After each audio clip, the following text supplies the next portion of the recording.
doing a little hard time story about my group home experience. I'm gonna just talk about all of this in one video. I need some lipstick for this. I guess red.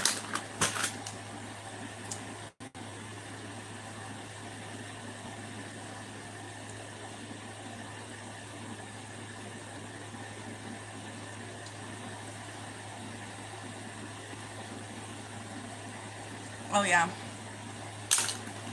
Yeah. Okay. I'm gonna darken this up a little.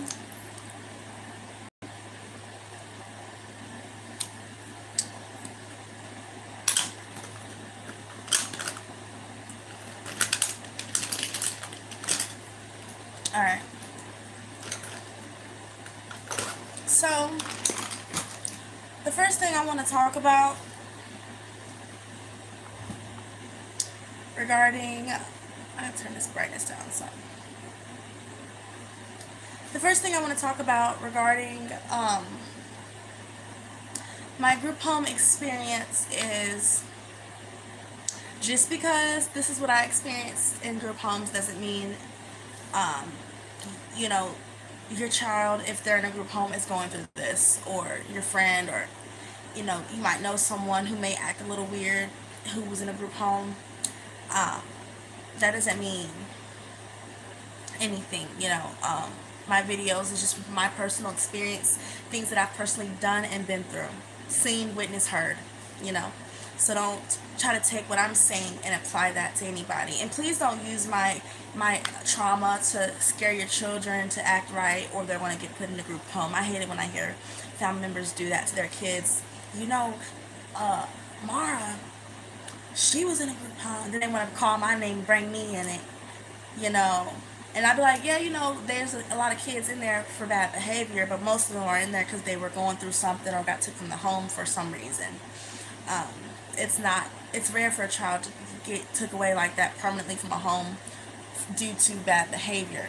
So don't try to use my content to excuse or try to use it as some type of punishment or see I told you so, because that's not cool. And I hate when people do that, especially my family members.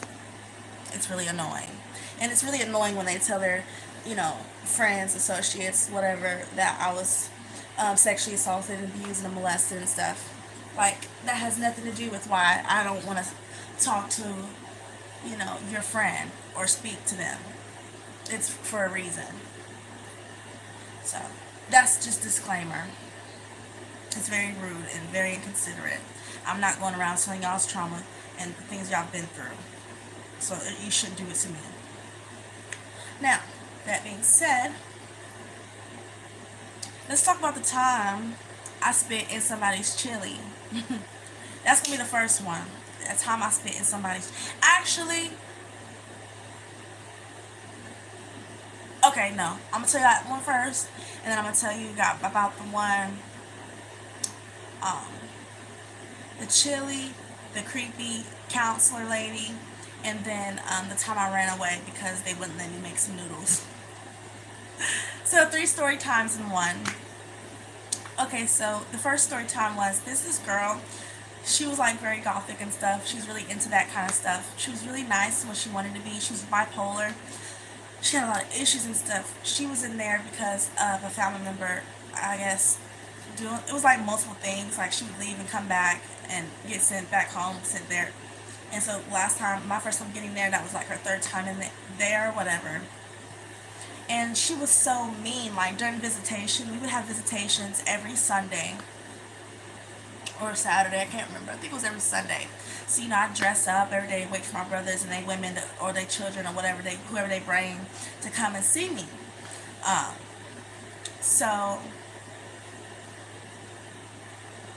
those times where her family wouldn't come, or they wouldn't pick up the phone during phone calls, because we'd all have a certain amount of time we can have on the phone. We have to share one phone. I had a phone I would hide, so if I was on the phone with them and my time was up, I would hurry up and go. But it was really hard because sometimes people would snitch on me. And this is why she got her chili spit in. Now, disclaimer, please, if you're watching this, you're younger, this is not okay to do. I was a young child, teenager, freshman, high schooler. I was a kid, like, I didn't have no business, I had no right to spit in her food. And if you're wondering, she didn't eat it. Okay, she didn't eat it. Now let me finish the story. Okay, so let me give you a little bit of, let me warm you up to it because I don't want you to just, okay, so she was really mean, right? Basically, long story short, she was really mean, she was nasty, she always rolled her eyes, she always, took her anger out on people. And me being so quiet and nice, like she'll say something nice and then I'll say something back. And then she'll turn around and be like really mean and nasty. So like times where she couldn't get a phone call through or her family didn't visit her during visitation, everyone's gonna have hell to pay. So the bitch thought she was a bully. And there was one time I think we were about to get into a fight. I think that was the first group home fight, almost group home fight, where there was like chairs being thrown and like everybody was trying to hold me back. Because I was like, bitch, I'm tired of you. It was either her or one of her best friends. I think I ended up almost getting into it with both of them. It was crazy. So yeah, like we ended up going at her, whatever, and I just was fed up with her bullshit at this point, right? So I was fed up. And so one day, because like, okay, in the group home, you have certain days where you work in the kitchen, you get certain points, and that goes towards your allowance, or you guys can go on a trip that weekend or whatever. Like you can go to the gym with them, or you can go to that park or walk around and all that stuff. So that's how that group home worked. So I was like, fucking, I'm gonna go do my chores and then I'm gonna go help them cook in the kitchen so I can be out this weekend. Cause I'm not gonna be locked up in here with y'all. So I went in there and handled my business. And then I guess that night was chili and spaghetti. And I can't remember what made me want to do it. And she had to have done something that pissed me the fuck off. This was in 2015, so I can't remember the details now. I don't even know. I was doing my makeup, getting ready for the interview earlier today, and I was talking to myself like I was talking in front of the camera, and I'm trying to sit and think of what I'm going to say and try to remember, collect all the memories that I have, and I can't remember, but I think she had said something that was real disrespectful, like real disrespectful, and it pissed me off. Oh my god, it made me so mad. So the girl that I'm in the kitchen with, and they always put me and her together. Me and her ended up being really close. Um, she was the first girl to ever give me a pink purse. And so I still remember her name. I still pray for her. Lord bless her soul. Like, I hate washing dishes with her. No one else would wash dishes with her. And like, they would make me go and wash dishes with her because I ain't gonna tell her business or nothing. But like, let's just say one of the utensils she was, being taken advantage of with by a family member with the utensil. So every time, you know, she gotta wash dishes, if she touched that utensil, she gonna throw it. And I think the first time we got cool, I checked her. I said, hey, I understand what you done been through. I said, she ain't gonna keep throwing that shit at me. You can throw it all you want. I said, but you throw it over there. I swear to God, dude. I said, I ain't having this shit tonight, bitch. I ain't having this. You done threw that motherfucker too many damn times this week, okay? I'm trying to go out this weekend like you. So she was like, all right. So she would just throw it across the kitchen.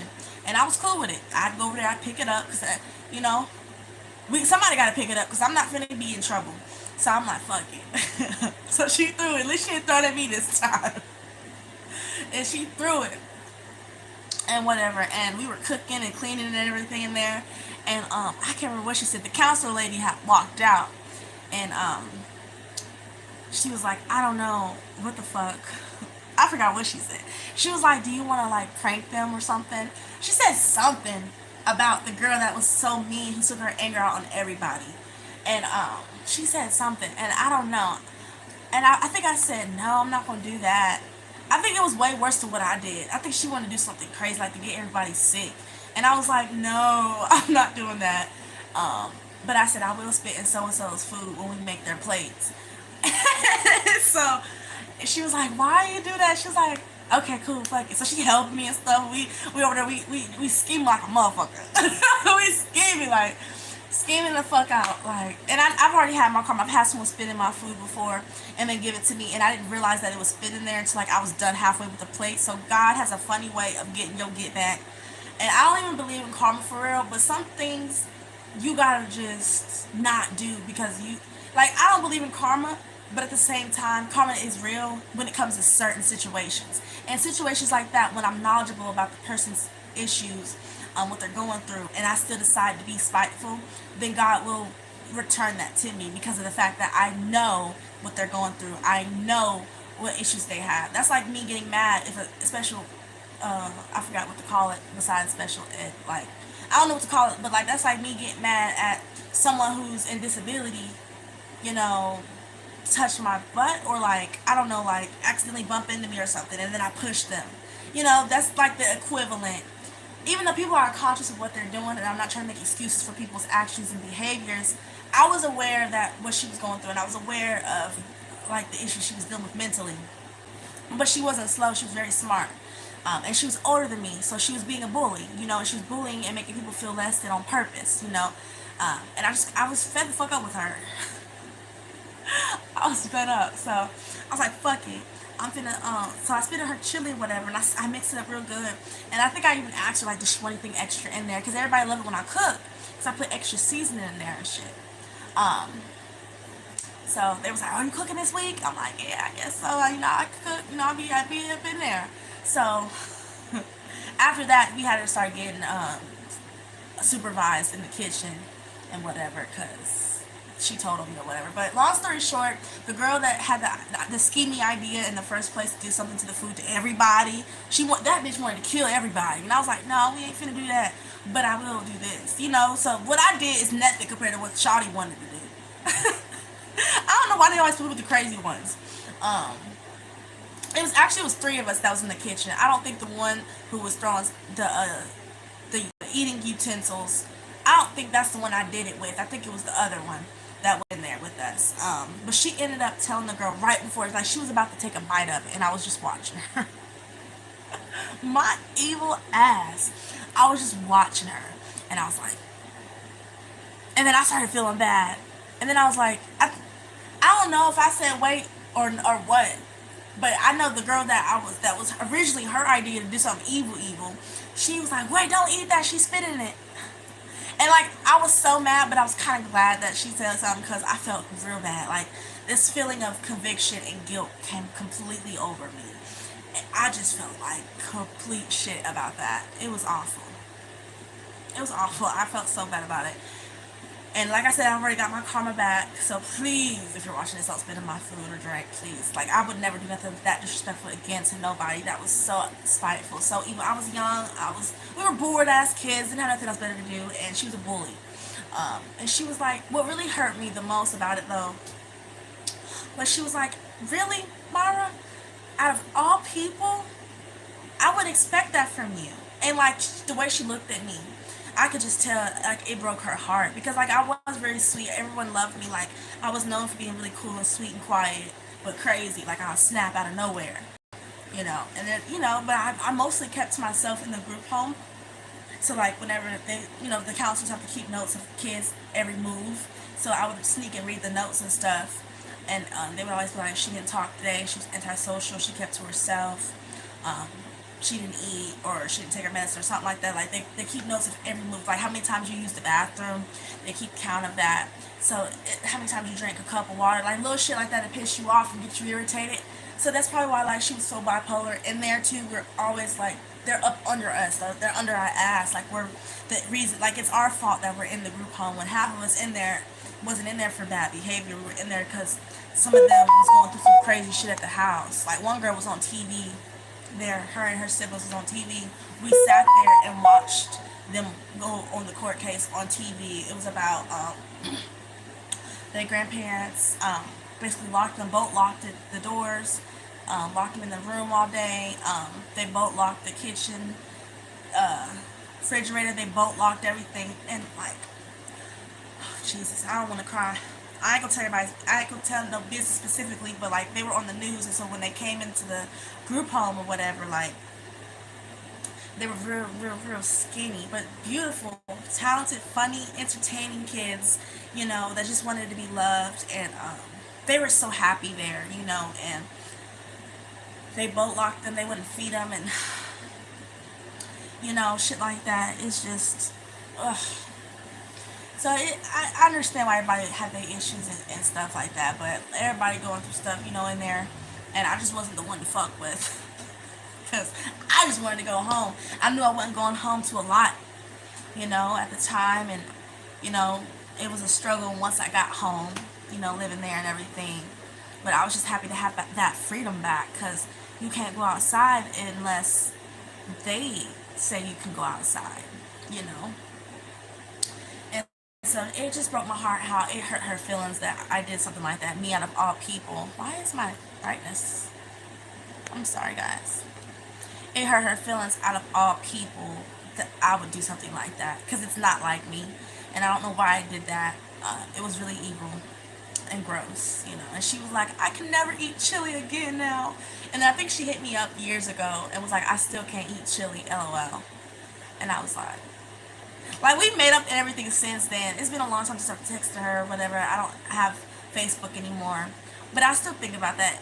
Not often, but like when it came in my head this morning, I felt bad about it. And I was like, damn, that's fucked up. That's some shit I gotta tell YouTube about.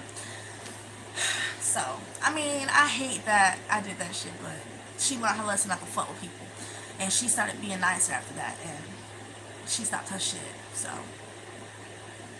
next story was when I first got into that group home. Um, I had left. Apparently, I was living with. Okay, so like I've lived with like whole kinds of people. I've lived with Filipinos, Caucasians, Haitians, um, just plain black families. This particular black family that I left before I came to the group home, their father had used to work for Usher or whatever, and like they had hella money, like hella money, and I just I mean, I know I told the lady that, because I got my first job when I was 15 or whatever, and like there was this lunch lady, and I would talk to her about stuff, and like I think I told her, I didn't mean it like that, but I was like, he made me feel uncomfortable sometimes, like he be pissing me off, but I didn't mean it like in a sexual way, but I guess somehow it got back to him, and he just got like super mean and snappy about it. But like his wife, like it's either the man in the house or the women. It's always the wife. Like every home I've been in, except for the Filipino family, I feel like I should have stayed there. They were really harsh sometimes. They were really hard on me, but looking back, I do appreciate it. But they still could have been a little nicer sometimes. But like that's like the best mom I was ever in. Um, like the black home, they were cool, they were loving, but like the mom was just so mean. Like she was like, you look like that now, imagine how you're gonna look when you're my age. And there was nothing wrong with me. I was like 100 something pounds. I was already insecure and shit. And the mom was just really mean. Like she didn't really say much to me. She didn't seem like she liked me. And I can read people since a young age, and I can always tell when someone's jealous or doesn't like me. And she was most definitely, a little bit on the envious side. Now at first they were cool. They took me to Florida like a week after my birthday. I went to Panama City Beach with them. Had the best time of my life. I'll never forget it. When I graduated from 6th grade or 7th grade, I had got my, or was it 8th grade? No, it was 8th grade. Okay, because I was about to get held back again because I just didn't give a fuck about school. I didn't do my homework. I didn't study. And they was like, you got 2 weeks to get these grades up. And so shit, I got my grades up, honey, because it ain't shit to get your grades up. Because I wasn't dumb. I really wasn't slow. I just didn't want to do my damn work. So I was like, fuck that. I'm about to do my damn work. So then I get straight A's, and everybody in the school was shocked. All the teachers were shocked. It was like, damn, like she ain't slow at all. Like I got my grades up less than 2 weeks. So my foster dad, he wanted to treat me to a trip, and he took me to New York. This is the first time ever getting on the plane. He took me to New York, there and back on the plane. It was nice. Delta Airlines, I'll never forget, because he worked for Delta Airlines, and so he was just, I felt so bougie. I just don't understand why his wife was just so mean and hateful when she got everything. Like, I just couldn't understand why she was so mean and mad all the time. And I asked my bro's ex-girlfriend at the time why she act like that, and she was like, well, maybe he's cheating on her, and she you don't know about that. And I was like, what makes you think that he's a good guy? And she like, you never know. But now I found out like she was projecting. So bitches, man. I just can't stand them. But you know, me being a kid, none of that clicked in my head until now as an adult. But she was projecting. But maybe, I don't know. But she talking about my weight and shit like that, and I ain't never been really big like that for real. I was, you know, just little shit like that, being mean and like just, you know, just mean. You know, she was mean. And then like she would have attitudes towards me only and not her own kids. So of course I felt like she was hating. And like we went out to this park one time, it was real nice, and like, you know, she just didn't like me. She didn't like me, and I was a good kid. I was. She didn't like me, and I stopped giving a fuck. So I started saying how I felt and wearing what I want, and I didn't care, cause I'm like, I'm not finna respect you. You ain't respecting me. You ain't giving a fuck about me. Shit, y'all still, you know what I'm saying? So I was like, fuck it. So eventually, I was like, yeah, I gotta leave from here or whatever, cause I'm not feeling comfortable here. They don't like me for real. The dad's weird. The mama don't like me. I was like, fuck it. But they were good people. I got nothing but love for them. You know, I don't regret leaving that house. I needed to leave. It wasn't my home. You know, being so young in the system, I felt like I was looking for a family at every home I was going into, not realizing I'll never have that with those people. That was just a temporary home, temporary position for temporary circumstances. And I had to just learn to accept that. And it sucked because I wanted to have a mom. I wanted to have a family, a dad, and siblings my age that I got along with. But it just never worked out, you know? It never worked out, and it's not my fault. It's not their fault. It just wasn't meant to be. That's not my family, and I've had to learn to appreciate and love the family God has blessed me with, because I love them with all my heart, and I wouldn't trade them in for the world. Even though sometimes I be wanting to, you know, I be like, God, why you give me this damn family? I don't know how to deal with this shit. Like, and half the time I don't, but I rather deal with my family than anybody else's. Like, cause trying to be a part of other people's families, it just hasn't worked out for me. But I ended up leaving there, and I remember when I left the house to go to the group home, she was like, and like every time I've left the home, I've never cried, except for that situation that happened in that house with her brother. Um, I never cried, so like I'm packing myself up in my caseworker's car, and she was like, "All right, kid, you be safe out there. Be careful." She said something about the world ain't easier, the world ain't something, and I was like, "Yeah, I know, but I'll be all right." And she was like, "Look at you." She's like, "Life ain't." She was like, "This ain't a movie, girl." I said, "It feels like it." And then we hugged and I left. And I'm like, "Bitch, that's the nicest you've been since I've lived here these months. Like, where the fuck was this energy at? You know, when I was trying to live here. You know, like." So I got the hell on quick, and you know, I've always been really girly. I've always done my makeup, and I know that can make a lot of people feel uncomfortable when they're not used to women like me around them and their man and their family. As a child or not, I feel like I've always been a threat for people, you know, and I just never really gave a fuck because my mama told me that I was going to go through that. I just wish like my family, my bros would have protected me more during that time because it caused me to be so, you know, just really it hasn't affected me for real. It's nothing. It really hasn't done nothing for me but boosted my confidence. But the point that I'm trying to make is, okay, it's 23 minutes in. So I leave that home because of all that situation, right? So I get into the group home. At this point, it's like June or July. It's around this time. I get into the group home, and the first day I sign the papers and everything and get in there. We go swimming, right? So I got my bathing suit on. I had got my hair braided and shit, and I was feeling myself, and I was looking good. I ended up getting me a girlfriend that same like week that I was there. I had a girlfriend everywhere I went. Even with that job corps, like the first week I was there, I had a girlfriend. Like I bad girlfriends like that. It ain't nothing to get me somebody, honey, male or female. And I've always been like that. But at that time, I had me a little white girl. She had like red hair. She had like red hair. She like the character off of Wendy's, you know. So I thought I was something, you know, because I looked good. She looked good. We both pretty in this bitch, you know. So, you know, wasn't nobody fucking with us. But I ended up having to break up with her. And then she got put in the mental hospital. And I never saw her again. And I don't know what fucking happened to her. But I pray that she's nothing but good energy towards her, you know. Um, Everyone I've broken up with has like had mental breakdowns afterwards because I'm a good person. But when you start doing bullshit, you know, then I gotta fall back. So boom, you guys know how I just said I had a girlfriend there, right? So we got caught. I think, what was it? No, we were making out or whatever, and like they were switching out my room, and I was trying to get us to be roommates or whatever, and we were this close to being roommates, and then they stopped because somebody said that we were together or whatever, and they're like, oh no, we can't have y'all together in the same room if y'all dating or whatever. So she ended up just moving the room across from mine. So I was like, okay, that's doable. But there's cameras in the fucking hallway, so there's no getting around. You can't sneak in and out like. So it just doesn't matter if she's right there.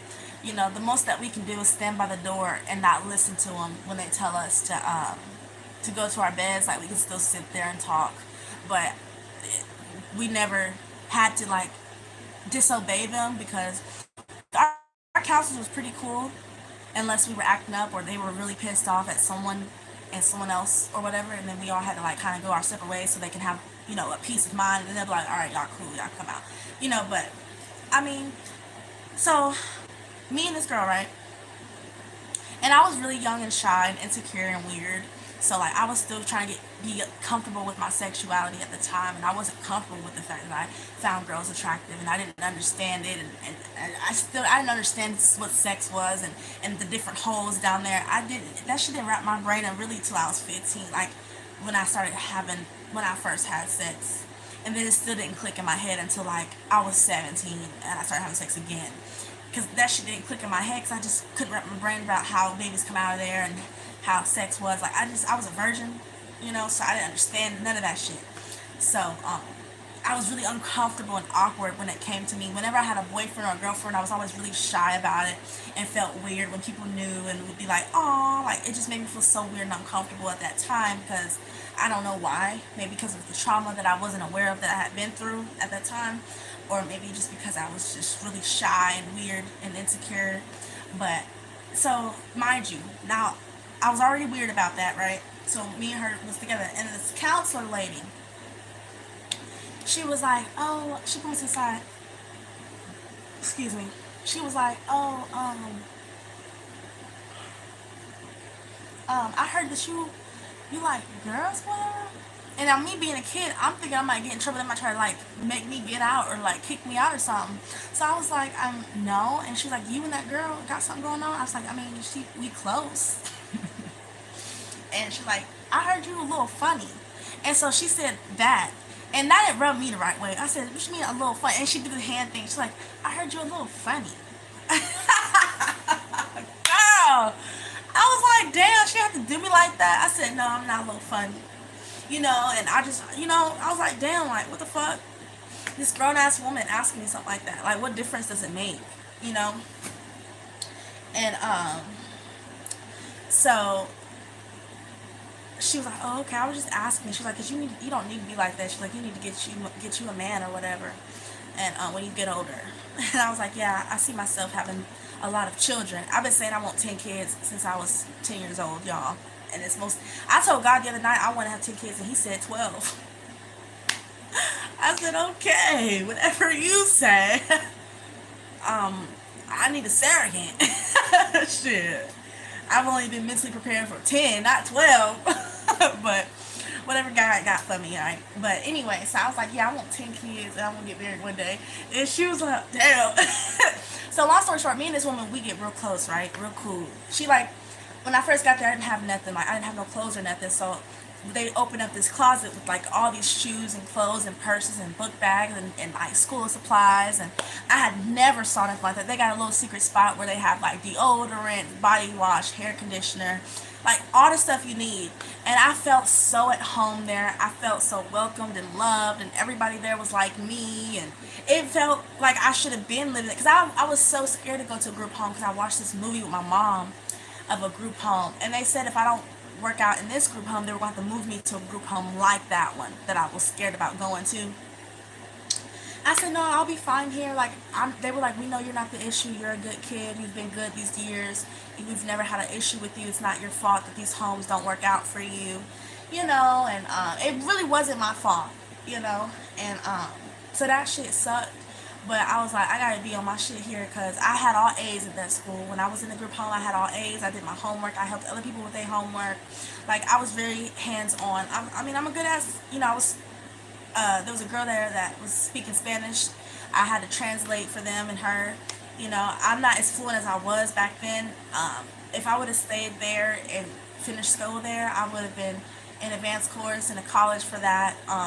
Probably fluently speaking Spanish or whatever. But I decided to just go home when they asked because I couldn't deal with the lockdowns and not being able to do what I want. You know, them having to write down how many times I shit a day. You know, I'm like, I can't do this shit no more. So I ended up going home, but let me go back. So the first couple weeks I was there, whatever, the woman, she's, you know, I'm coming in there, I'm trading out my clothes for other clothes, you know, and you know, I'm getting comfortable and everything. This is before I started selling cigarettes and weed there.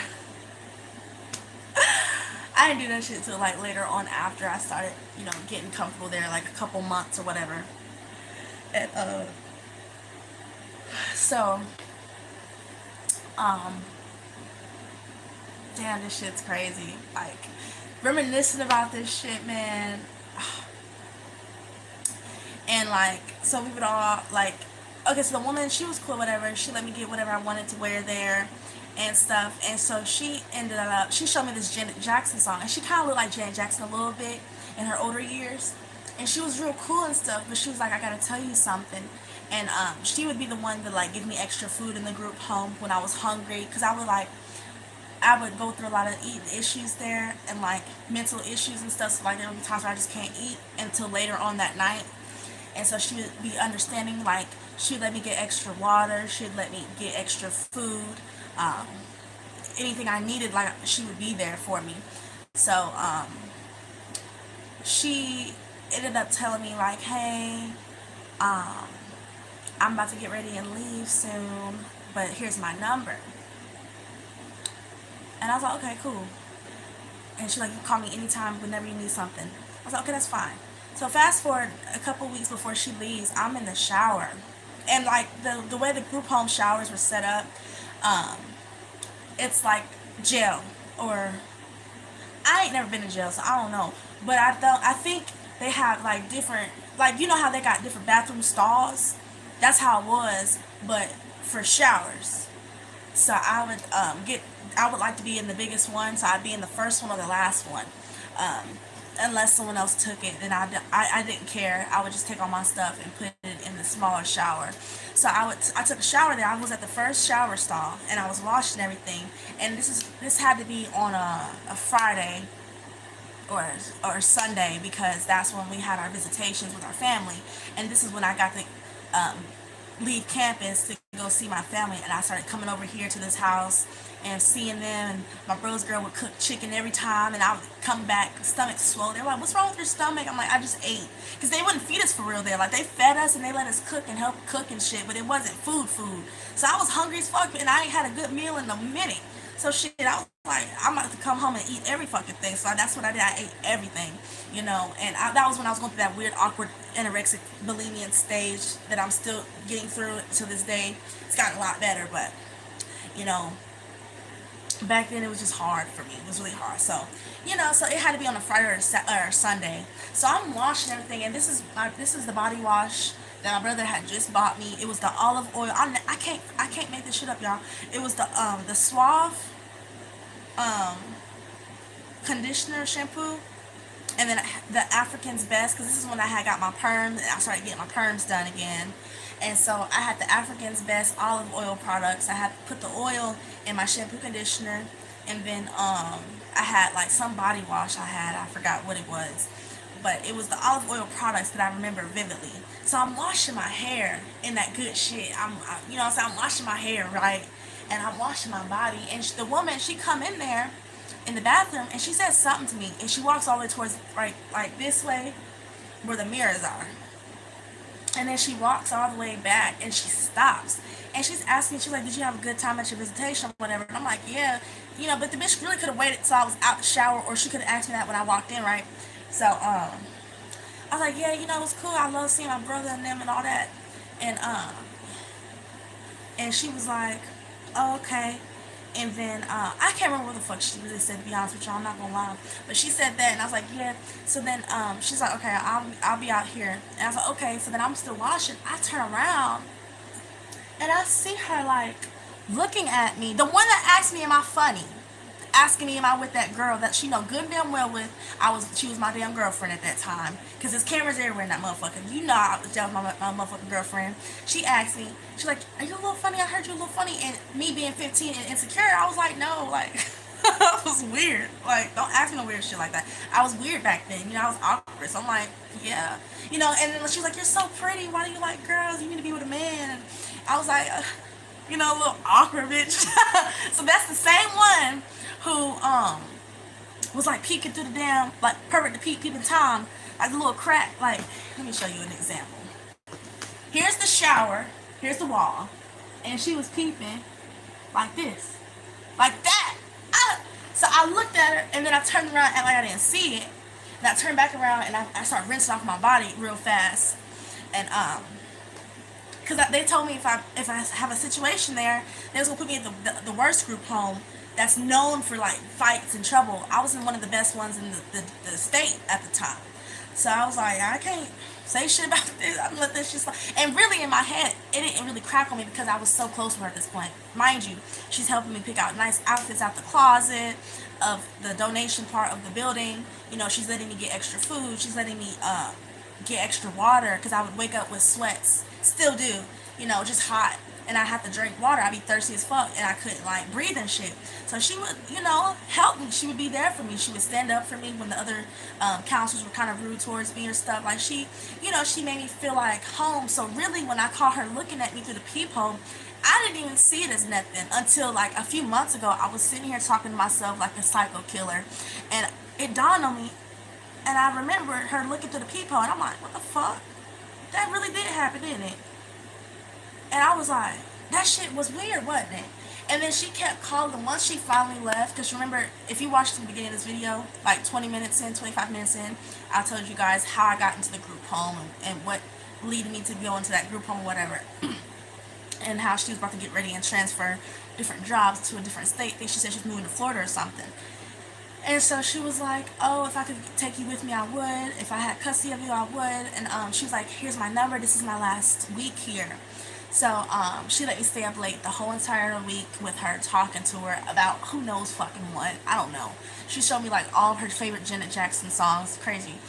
She was cool as fuck though. Like she was really cool, you know. And but looking back, that didn't rub me the right way. And she gave me her number, and like she called me for like 2 months straight.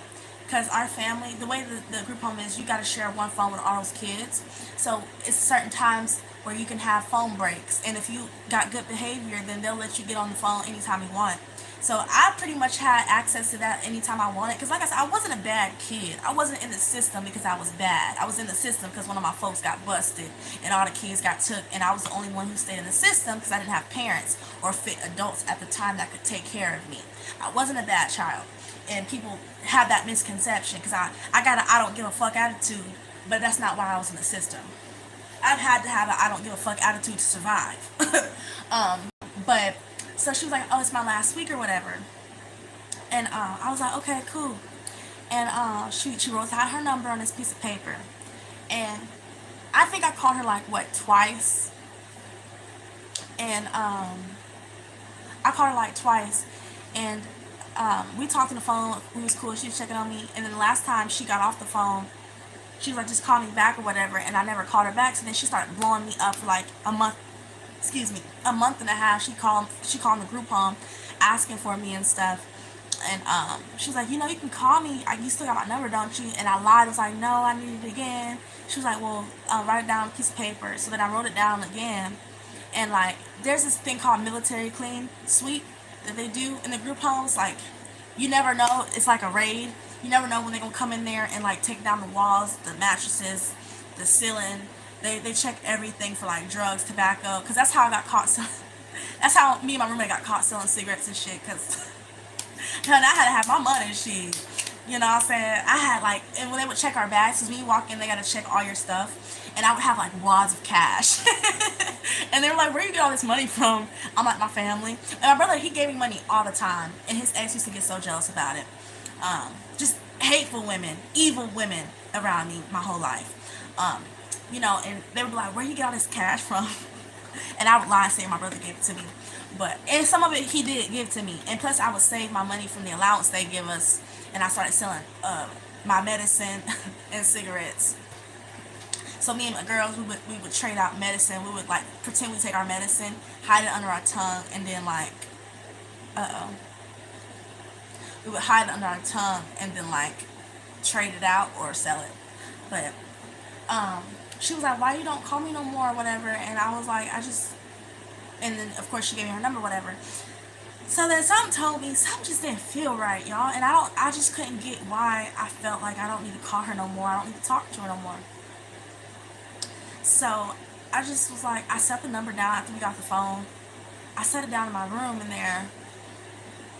And I thought about it. I looked at the paper. I looked at my wall. And I looked at myself. And I was like, I ain't calling her no more. And I just left the paper there. And then I went to school. And it was there for like a week. And then I went to school and I was like, I'm going to call her today. Fuck it. I was like, I'm going to call her, see how she doing. Because she was there for me, right? And mind you, her peeping through, watching me shower for a second, didn't dawn on my head at that time. I didn't see nothing wrong with it, you know. So I knew it was a little weird, but I was like, maybe she's just trying to talk to me and she was just, I don't know. Like now that I'm an adult looking back, that was something wrong with that. Something was wrong and that was weird. But at the time, me being so young, I didn't understand it. I didn't see nothing wrong with it. She was cool. She was there for me. I didn't see a problem with it. But I was like, I'm going to call her today. And then I go through the door, they check our stuff, we go to our rooms, and then I looked for the paper and I couldn't find it anywhere. And at this point, I didn't have any roommates or nothing. I actually was one of the ones who was not allowed to have roommates because of my attitude and stuff, and because I started like acting crazy and shit for a while. And then when like I started acting normal again, and I apologized and told them that I was just acting out, it was like, okay, cool. And then they started giving me roommates and stuff. So, um, yeah, I was actually one of the ones who couldn't have a roommate for a while because I was tripping out, acting a fool and shit. Like not in a bad way, but I was like, I made it very clear like I could be crazy as fuck. So I was like, I don't need no roommates. Don't put a roommate with me, you know, right now. Just let me get used to everybody first. And it was like, okay, we respect that. We respect that. So that's what they did. They gave me my space. But eventually, like the house got too crowded, and I had to have a roommate. So by then, I was like, yeah, I'm cool now. You know, I'm chill. Like I was just making sure, you know, when I first got here, that it wasn't no shit going on, because I didn't want to have to get into it with nobody. So it was like, no, it's not like that here, and you know. So I don't know. Maybe that was God when I decided to call her, because I started feeling guilty for some reason. I started feeling bad, and I was like, I'm gonna go back, and I'm gonna call her today. And I couldn't find that paper for nowhere, and I didn't memorize her number, and it wasn't hidden in my secret phone because she didn't even know about my secret phone. No one could know about the secret phone, because if something happened, I needed to be able to call my family. You know, there was just too many times where I didn't have a way to contact them, and there was some crazy shit going on in those houses. You know, and I needed them to be there, and I just was so scared, didn't know what to fucking do, and I would have to wait till I go to school to tell. So I was like, I'm done going to that shit. So they were like, yeah, we're gonna get you a phone. So I had like a little BlackBerry phone, and then they gave me another one that was a flip phone. So I kept it on me all the way up until he got custody of me. So that's that one. That's the second horror story. Now that's not as maybe as bad as like the first one when I spit in that girl's food. And I know I ain't shit for it, but she was a bully. She was bully as fuck, and she didn't eat it. So plus I got my karma back from that, because God don't like ugly, and I'm not exempt. So that's that. Now the last story that I'm gonna speak on that's affected that affected the group home I was in was the time they wouldn't let me eat no noodles. Now I forgot what we had for dinner that day. It was a small ass portion, because like some, depending on who's watching the kids that night at the group home, they'll let you get extras. They'll let you wake up and eat more if you're hungry, or if you're thirsty, they'll let you go get something to drink. They'll let you get something to drink, you know, if you're hungry or thirsty. That night, one of them wasn't the cool ones, you know, because some of them will let you smoke. You know, they'll let you smoke, drink. I was so innocent at 15. I was a virgin. Besides, okay, so suppressed memories. You got, if you're watching this, you gotta look that up. I didn't know that I was molested and raped and sexually assaulted and stuff. It didn't. I guess because I was going through so much, it didn't dawn on me. So I thought I was still a virgin. I thought that I was still, you know, pure, and I didn't understand how sex worked. So I was very innocent. I had never smoked. The first time I had drunk was that June that I moved. The time when I was living with that family, the rich black family. When I was living with them, we got drunk with their neighbors at a cookout for a pool party. And I snuck in back there and I got like 2 margaritas, my first margaritas ever. And it got cussed out by one of my friends about it. And she's the one who helped me steal it. I stole her daddy's beer. she drunk one with me here. And then she go cuss me out for it. So I was like, fuck it. I was so innocent. Like, I never snuck out, never had sex, never even kissed a boy. My first kiss was when I was 15. It was disgusting. It was awful. It was, ugh, I told you guys I was so weird and awkward. Like, I was real cute. You would look at me and think, oh, she fast, but I wasn't. Like, I just couldn't do it. I just couldn't. I just hated it. It was gross. I was like, oh, like, so I was real innocent back then, right? So, I don't know where the fuck I was going with that. I just want y'all to get an understanding of my 15-year-old self, okay? A little girl, no family, far away from home, who has a dream to be a singer. Okay, that's all. Innocent as hell. I didn't remember no trauma at that time. I didn't know that I had been through all that shit that I've started remembering the past couple of years. So I'm like, innocent as fucking this group home. So the woman wouldn't let me get no noodles because the food that she cooked was raw. And this wasn't the first time the first foster mama, me and my family, because, okay, I got took with a group of kids. They got to go back home because they had family. They asked me that I want to go stay with their family, but I didn't want to stay with them. So I decided to stay in the system because I just knew I couldn't live with them. Because they already treated me like shit. So I was like, I'm not going to live with them. And then they try to take advantage of me or like some bullshit. They be too many men in and out. And I just knew how I was. So I would rather risk, at that time I was so young, I would rather risk myself in a home with a stranger than those folks that I've been dealing with half my life since I moved to Georgia. So I was like, no, I said, no, it's okay. I don't want to move in with y'all. And they was like, you sure? I was like, yeah, I'm sure. I didn't know I was going to be in the system that damn long, but if I would have known that, I probably would have said yeah. But everything happened for a reason. But, foster homes ain't all that bad. I mean, I got to go on trips. I done been to New York, Panama for the first time. I just went back there last week, so, I mean, it's not all what it's, I'm not trying to make it seem like it's all bad, because it's not. There's a lot of good people out here in the world. There's a lot of bad ones, too. So this woman, she was real mean. She was the girl food that I spit in her food, the first story, she was really close with her. She would let her sneak off and smoke cigarettes, vape, smoke weed. She would let her go and to parks with her boyfriend and have sex and stuff. Yes, I have been through a lot, and yes, dream of being a singer. It's still a dream of mine. A dream that's about to come to reality really soon. But, so yeah, so she had her favorites. The ones that didn't like me, that was mean to me, were her favorites. And mind you, I've always been used to this kind of treatment. And, I've always been used to it. So I expected that, So I was like, I said, look, I think I even said, I know you don't like me like that, but I said, I'm really hungry. And I said, I'm just not having a good day today. And I said, can I please go in there and make me some noodles? And she was like, no. Sorry, y'all. She was like, no, you're not going to get no noodles. And she was like, no, you need to go in your room. I said, but you let somebody else go in there and make some food. Why can't I? I'm hungry. I didn't even eat. She was like, you should have ate the food you had. I said, but it was raw. I said, you know that shit was raw. I started cussing at her. And she was like, I don't know. She said something. You need to take your fucking ass back in there. I said, okay. So I knew when you run away in a group home, the counselors get in trouble, right? So I was on the bullshit, y'all. I was like, oh, this bitch won't feed me. So, my petty ass, I leave a note the next morning. I pack a little bag. They think shit's sweet. I pack a little bag. I write a note with lipstick on it. Because that's my thing. Like, I'll leave a note and lipstick. So I wrote a note saying, I put the counselor's name. She wouldn't feed me. So I'm going to go somewhere where I'm being fed. So that morning, I go to school. And that actually had happened on like a Monday. So Tuesday I went to school. I talked about it to the girl that I was best friends with at the time. Then she was like, oh my God, you can come over with me. I was like, okay, cool. So then Tuesday night come. I go in the group home. I got this master plan. I empty out my book bag. I ain't taking no books with me. Hold on, I'm thirsty. I packed me a little outfit in my little lipstick makeup bag, right? Couldn't tell me nothing. I walk out in there like nothing's going on, like a normal person, like I normally do. Keep to myself, smile, say bye to everybody, get on that bus, go.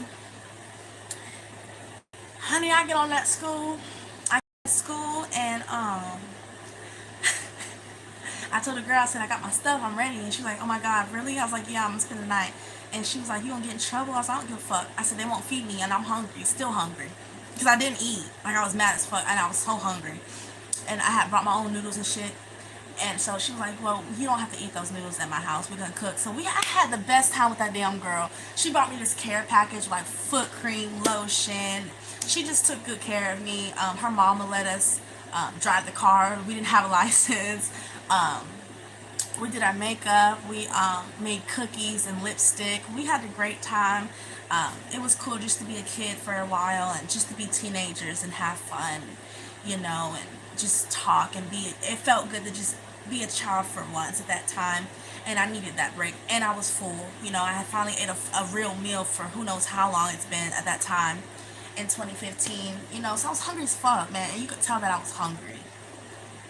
So then I found out that I was so paranoid because we went to the grocery store. I'm looking around thinking that the police is looking for me and shit. And I'm like, ain't nobody even looking for me. Like, because I thought it was going to be like an Amber Alert or, fucking, I thought it was going to be something serious. Like, they were going to track my ass down. No one cared. Like, no one fucking cared that I was gone. I said, we straight, girl. I said, nobody care I'm gone. Man, I tell you what, I got to the school. The police, all my caseworkers, I had like 5 different caseworkers, I had 5 different counselors. They were all like lined up in the office. Man, I tell you what, they were pissed. They were like, we were looking for you everywhere. Bitch, how the fuck y'all was looking for me? I'm right around the corner. See, our system's fucked. Because if I was really took or kidnapped, they wasn't looking hard enough because I was right there up under their nose. They was like, we've looked at the cameras and saw who you got on the bus with. Did you get on the wrong bus? What happened? And so I was like, I don't know who I was with. And then they found out who I ran away with. And they tried to say it was her. And I was like, no, that's not the one. It's like the girl got red hair. I was like, no, she don't. It's not her. And I don't think she did have red hair at the time. So I lied. And then I asked her if they asked her anything. It was like they asked about you to me. But I didn't say anything. I was like, yeah, don't say nothing because I don't even know you. For real. And I was like, and I just started at school like a month. And I was already on the bullshit because they had me fucked up, bitch. I'm hungry. You can't stop me. Y'all know I like to eat now. Shit. I was hungry as a motherfucker. So I told them. And when I got up in there, I said, that's what you get. Because you should have gave me some food when I was hungry. She got in trouble. And then not too long afterwards, I think she quit. She had me fucked up. So yeah, that's my horror group stories. At the time I spit in the bitch's chili, the time I ran away, and the time I had a creepy counselor.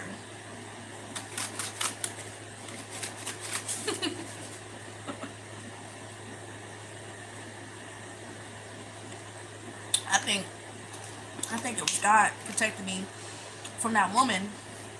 Because she was had to be a low-key predator or something. Why the fuck was she watching me through the peephole like peeping Tom? That shit was weird. That's why it's like, you gotta be careful. You gotta be careful with family. You gotta be careful with the person you choose to sleep with. You gotta be careful who you send your kids to school with. I've had creepy teachers. Like, a lot of schools that I've been to knew I was in a foster home.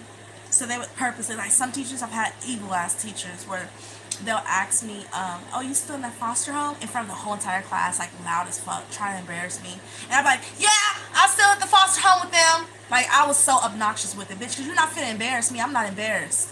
So I've always had to have, like, this strong personality, because I've had teachers bring me down. I've had grown-ups, women, kids, people just try to tear me down. And my mom told me that was going to be like that. Growing up, it's going to be like that for you, because you're attractive, you're talented, and you're going to love yourself. And she told me that. She told me all this before she died, that this is going to happen. She didn't tell me it was going to go to this extent, but she got me prepared enough to have, because I said, bitch, yes. I said, I'm still in the group home. And she's like, oh, okay, they're nice to you? I'm like, they all right. She was trying to be smart. She was trying to be a smart ass. I don't know why, but she's really mean. Um, Another teacher I had, she was like, you ain't gonna never be good at math. I see her all the time around here, and like she just stares at me. Like she knows exactly who I am because I performed the talent show that year she was working there. She was the first black teacher we had at that school. So everybody was actually excited to have her until she started treating us like shit. Um, I didn't have no clothes or shoes for real at that time in fifth grade. Um, and so she saw that my shoes was like falling apart and stuff. And she bought me a little care package and it had like shoes, little slippers, lotion, deodorant, stuff like that. I've always had good hygiene, but I never really had a lot of clothes. So I would smell really good, but I'd be wearing the same shit. But my clothes would be clean, the clothes that I did have.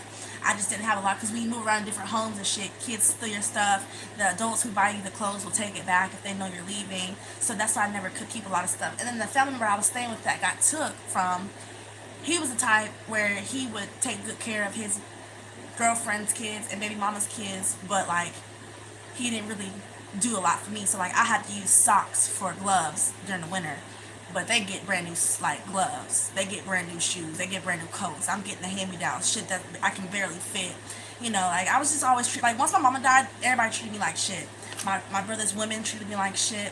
They treat me like shit. I don't care. I say it on camera, and ain't nobody gonna do a damn thing about it because they treat me like shit. And then they see me now that they thought I was gonna be fat, insecure, with a bunch of kids, with a man who don't love me. And I'm the complete opposite. You know, they wanted to tear me down. They wanted me to be down. Because they weren't happy. With their life.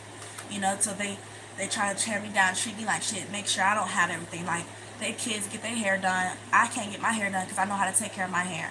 Or because my hair grows different. My family would be like, oh, you're not even all the way black. So, like, I can wait to get my hair done until next week. I can wait till next month. Or, like, half of my hair would get done, and then they can't afford to get the other pack of hair, but she got her whole head done. Shit like that.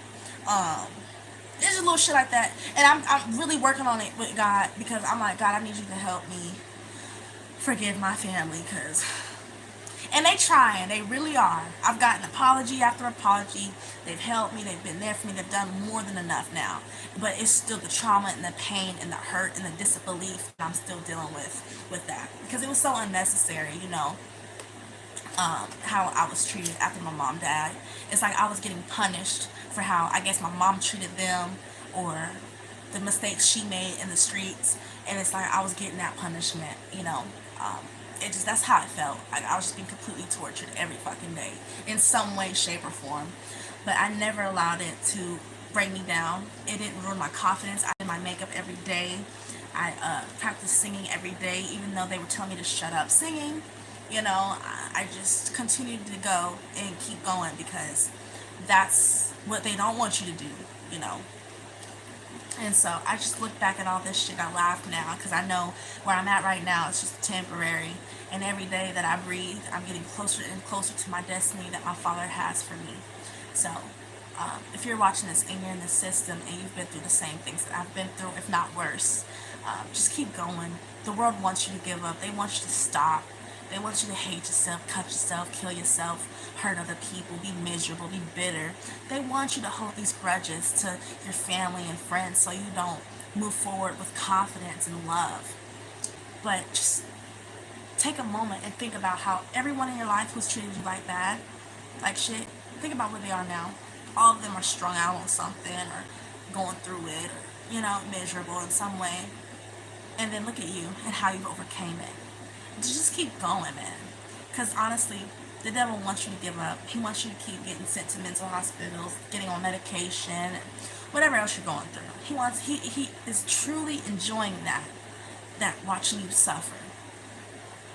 So we're gonna step on the devil's neck and keep going, keep breathing, keep walking. Even if you gotta drag your motherfucking feet to drag the motherfuckers and keep going. If I gotta hopscotch my way into the promised land, we gonna hopscotch that motherfucker in there, because we gonna go.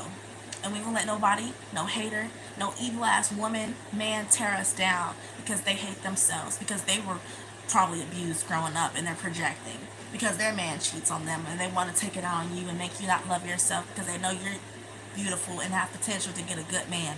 So they want you to feel like there's no good man out here. So when you get grown, you know, you can't get one and you attract no good ass niggas like they have. So just keep going and keep making everybody mad around you.